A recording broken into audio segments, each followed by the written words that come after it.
Hello, everyone. I'm Trains and Tugs, and welcome to this New Year's Trackside Tunes with a facelift, of course. But you know, that's how we roll. And as you can see, I have a help wanted sign, so that's obviously what I need. I need help for a new co-host. So if you think you have what it takes, come hit me up on Twitter at trainsandtugs1. So before we get to the main topic, I want to talk about a few things. First, Mike O'Donnell has released an album on Amazon. It is called Thomas Themes, and it's about $5 Canadian because I'm Canadian. It might be a little cheaper for Americans and British, especially the British. But it has a few. It has probably about. Let me see. It has 6 themes, all your favorites and stuff like that. So come down to Amazon and go support your favorite childhood composer. If you want, of course. I'm not forcing you. It's an MP3 album. You can download it and listen to it while you jam out in the car. Stuff like that. So yeah. Next, we talk about the reboot. The crappy reboot that is Paw Patrol 2.0. But I don't support Mattel's business opportunities, and neither should you. But don't make yourself look like a complete idiot on the line. It's just it's a dumb marketing move for sure, but complaining about it isn't gonna change it, and Mattel probably won't change it. Thomas is far gone at the moment. We can enjoy our favorite TV show in peace. It's dead. But you know what? Something that just died recently was the Thomas the Tank Engine unreleased archive.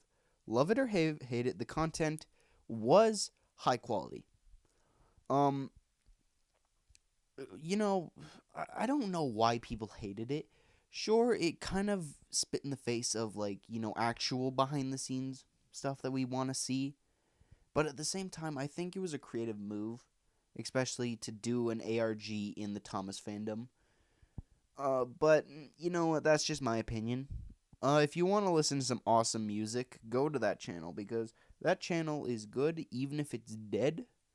You can still listen to the audio. It's not deleted or anything. If you want to see some cool visual effects stuff, go ahead and just go ahead. With that all said, let's talk about our main topic, which is, if you didn't read the title, just it's just non-TV show themes. Nothing too special, since I'm trying to make a show about music that we've pretty much covered most of the stuff we wanted to cover. But I might seem like I'm scraping the bottom of the barrel, but you know what? Meh. Well, anyway, first on the list is the Railway Series theme. Hooray! The Railway Series, our pride and joy. The one where Thomas was an E2 on the first edition and Henry's book had a naughty word in it. Yeah, I brought that up. Sorry. But anyway, the Railway Series theme was made around the 1990s, 1980s, 1990s, when the audiobooks for a lot of Christopher Audrey's era books were released, narrated by Ted Robbins. Ted Robbins is actually related to Paul McCartney, which Paul McCartney was in the Beatles and Ringo Starr was in the Beatles. Haha, like a connection. There's so much connections between these. But anyway, we go to the Railway Series theme, and it's used in the same context as the Postman Pat stories on cassette. You'd have the theme song play when they're reading the credits to the book or the script of the cassette or stuff. It's used in that context. But it's not like that because it's different from that because it's an original piece. There's nothing like it it's not from the show or anything. It's an original piece. And that's basically it. Like, context wise, the sound of it is like the best way I could describe it is like one of those cartoon toy whistles that you'd get at like a toy store. If you don't know what I'm talking about, it's basically it's basically a wooden block with that's hollow, and when you blow into it like a whistle, like you do, you shoot out air that makes a noise. That's a whistle. I just explained a whistle, but that's fine. That the original Thomas theme had that at its core. You could hear that. It's like a similar sound, but instead of having it at its core as just like a simple beat or rhythm, it has like a more complex rhythm, but it also has like the melody in the same style. And I really enjoy this theme because it's so happy. It's so upbeat. It's like, oh yeah, we're gonna go listen to some Thomas stories. Yeah. But all things can't last, and that didn't last because they didn't do any more Christopher Audrey stories, and Ted Robbins, my favorite Railway series narrator, didn't do anything else. But he does comedy. I think he's an actor. He's doing good, so good on him. But moving on, there's these 1976 series music concepts, and that's what I have on my notes, and that's what we're talking about. That's the 1976 Plan series by Andrew Lloyd Webber, the guy who created Starlight Express, inspired by the Railway series. Not really sure about that. I might have to watch it, but just want to give you some context. Um, uh, like when they were planning the series with the good old Reverend Audrey, they were like, oh yeah, let's make this a musical. He's like, okay, let's come up with some lyrics. That's probably not how it happened, but I'm trying to be funny in this unfunny world. So, all right, I'd like to give you what I call the Fat Controllers team song. Come take a ride with the 8 famous engines, famous and faithful and driven by steam. Each one is run by the branch line controller, each part of his scheme, the Fat Controllers team. Yes, thank you, thank you. My album will be coming out 2026. Yeah, probably not, but anyway, as you can see, it's basically a precursor to sing-alongs. Could you imagine if this had actually aired with this song? Like, this could have been the theme song. That would have been pretty cool, I guess. But taking into account that people don't like the new series, yes, we're gonna be talking about the reboot a bit in this episode, and I'm sorry, but considering that people who grew up with the models and their reaction to the slow decline and subsequent Paw Patrolization of the series now, it's become apparent that if it's come apparent to me that our vision of Thomas has been shaped by Britt Allcroft and David Mitton. And if those didn't exist, and maybe Andrew Lloyd Webber had did his thing with this series, we would be more accepting of this modern style, because the model series would have ceased to exist.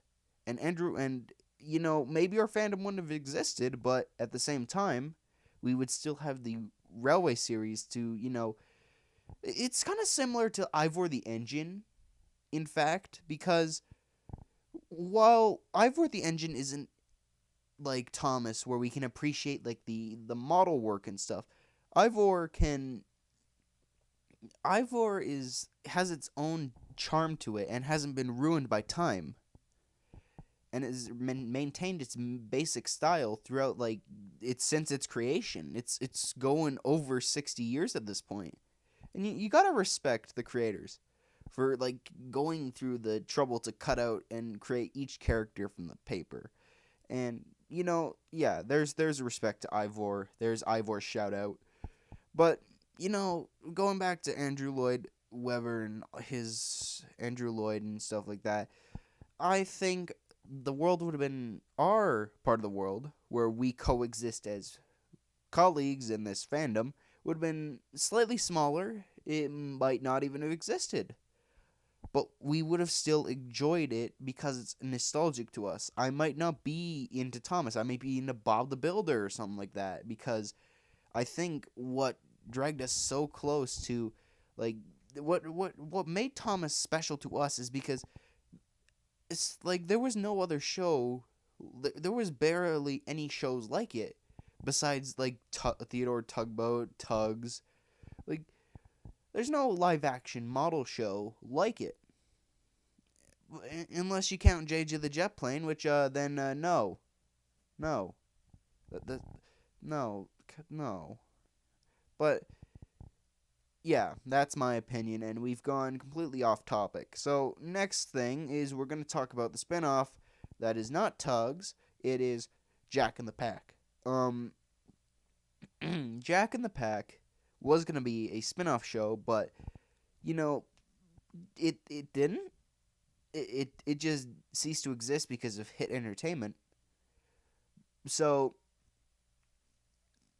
it was released on as a part of the Thomas brand, but it featured Thomas, but it focused on machines, construction machines, like Bob the Builder, but Thomas. So yeah, and you and I knew I couldn't avoid this for a long. I knew I couldn't avoid this topic, but we got to talk about Hartshorn.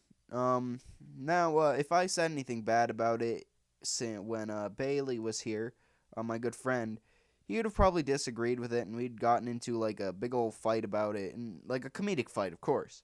But like, if he likes Hartshorn's music, and I respect that, but I like Mike and Junior's music better because I like the synthesizers of the early 80s.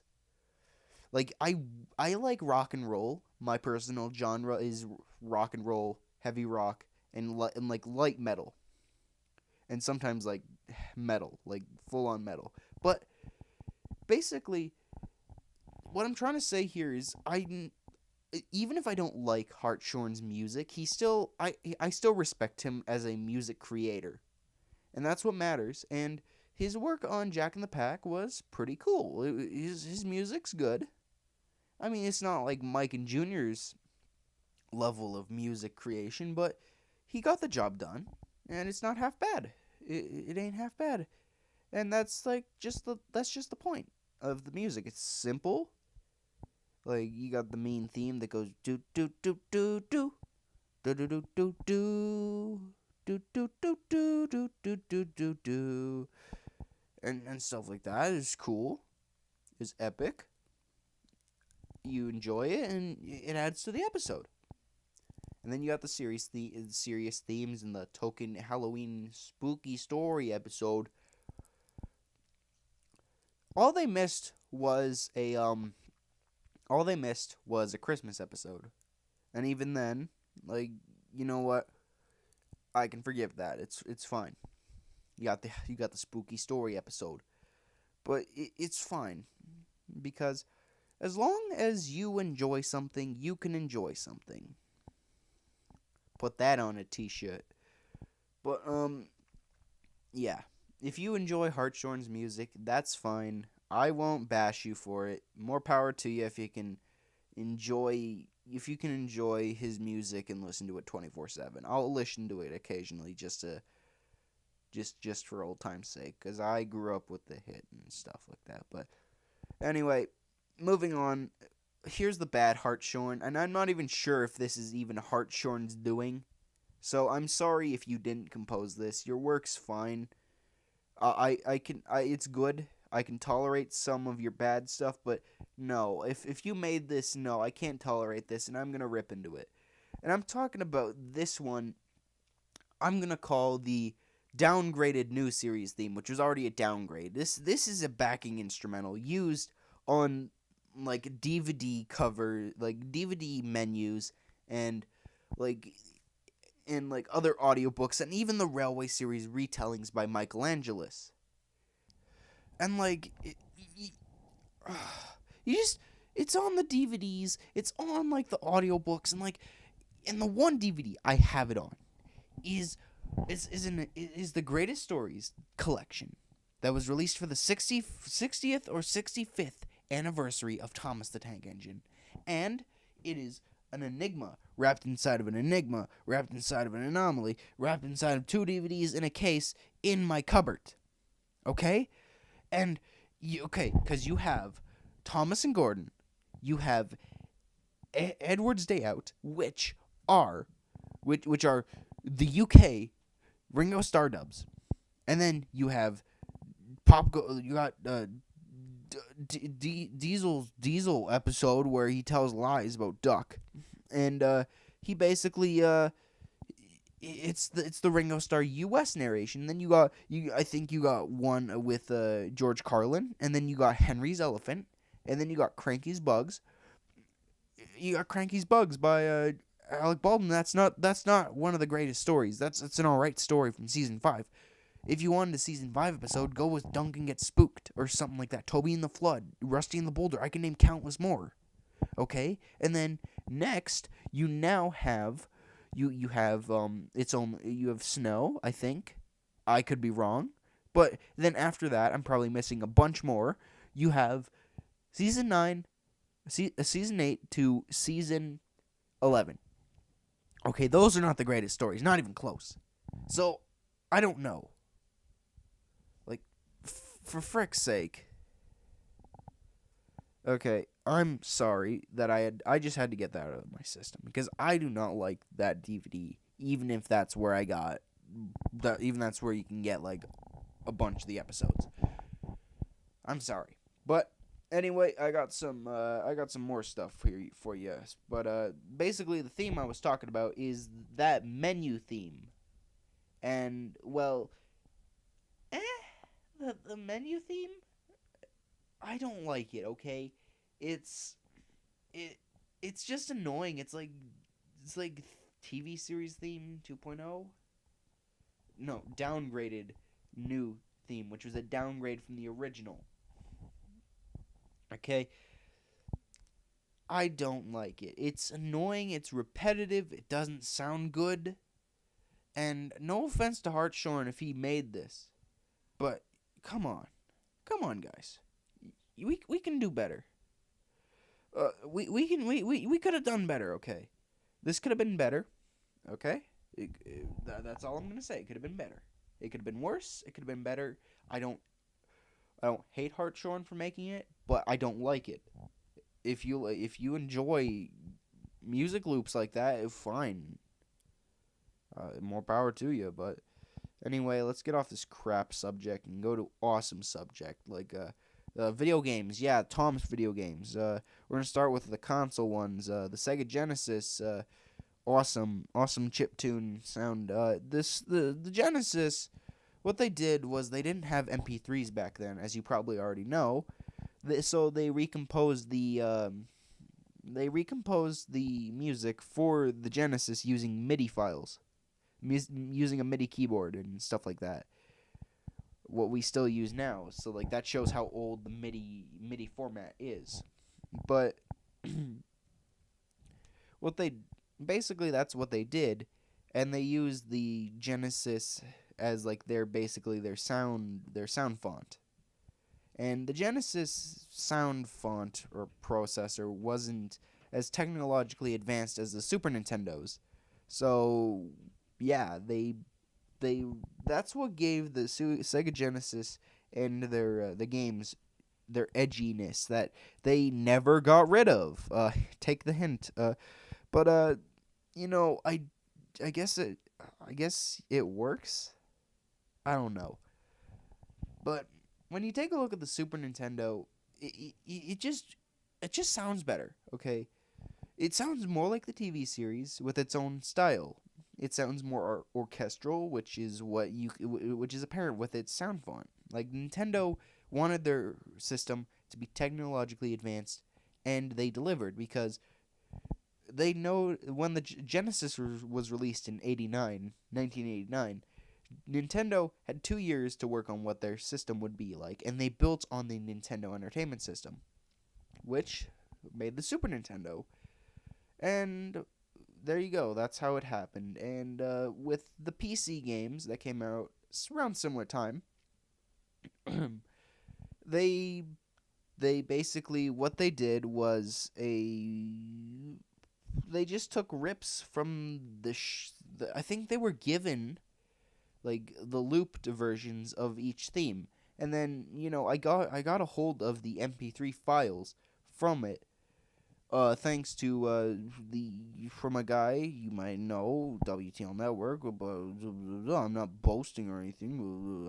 I sound like I'm boasting, and I'm sorry. I'm not trying to, but yeah, he was playing the game, and then he copied and pasted it, and he's like, "Go nuts, everyone who was in the call, the group chat," and he's like, "Cool, the server," and he's like, "Go nuts," and I downloaded it just to take a peek, not because, well, I was looking to find some clean Michelangelo's audio for sentence mixing, because I make YTPs, YouTube poops and stuff like that, but I came across the music, and I thought they would be clean rips, but instead I find looped versions with sound effects.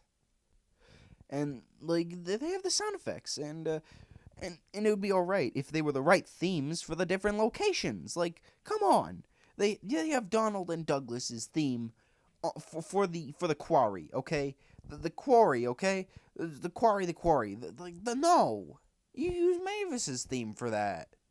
That make more sense, or Bill and Ben's even.